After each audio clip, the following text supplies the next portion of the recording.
উনি এতটুকুই বলছে যে যেহেতু সুযোগ পাইছো এটাকে কাজে লাগার চেষ্টা করো, ইনশাল্লাহ সামনে আরও ভালো কিছু হবে। এটা আমার ব্যর্থতা, বাট একটা ম্যাচ দিয়ে তো আমি আসলে নিজেকে জাজ করতে চাই না, আমি জানি আমি কি। সো সাকিব ভাইয়ের সাথে অনেকদিন পরে দেখা হলো, তার সাথে কোনো কথা হয়েছে কিনা বা কোনো পরামর্শ দিয়েছে কিনা?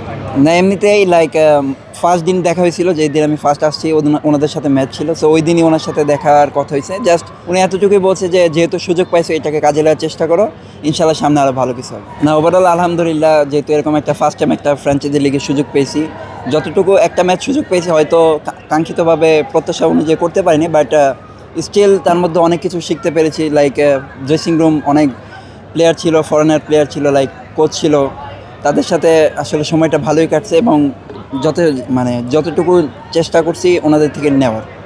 না, আসলে ওইরকমভাবে কারোর সাথে কথা হয়নি। যে বোলিং কোচ ছিল কুলাসেকারা, তার সাথে এমনি নর্মালি ডেথ বোলিং নিয়ে কথা হয়েছে, বাট স্টিল আমার যেহেতু সামনে খেলা আছে, অস্ট্রেলিয়াতে খেলা আছে বা যেখানেই খেলা আছে, সো ওইটার প্রিপারেশন আমি আসলে নিছি। যেহেতু আমি ম্যাচ খেলতেছিলাম না, ওইখানে কীরকম কন্ডিশন বা কীরকম চ্যালেঞ্জ আসতে পারে ওই চ্যালেঞ্জটা অনুযায়ী আমি এখানে প্র্যাকটিসটা করছি। না, অবশ্যই, যেহেতু ওনারাও ওইখানে খেলবে বা আমি যদি খেলি ইনশাল্লাহ ওইখানে, সো আগে থেকে একটা ধারণা হইলো যে ওনারা কোন সাইডে কোন শটে স্ট্রং বা কোথায় উইক জোন, সো ওইরকমভাবে প্রিপারেশনটা আমি নিছি এবং যদি ইনশাল্লাহ মাঠে এক্সিকিউট করতে পারি খুব ভালো হবে।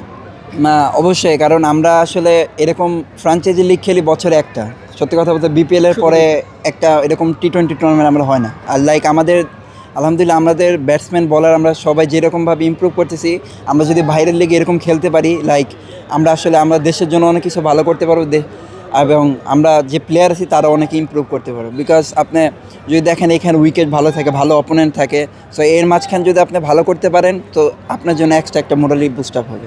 অবশ্যই প্রতিটা গেমে একটা শিক্ষার বিষয় থাকে, সো আমি শিখছি।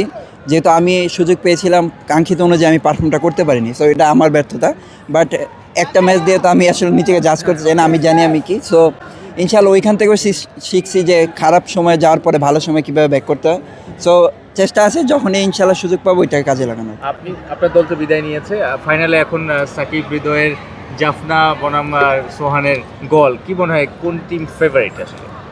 আসলে দুই টিমই ফেভারিট, কারণ দুই টিমই ভালো খেলে ফাইনালে জিতছে এবং ফাইনাল ম্যাচে যারা মোমেন্টাম কাজে লাগাতে পারে তারাই চ্যাম্পিয়ন হবে।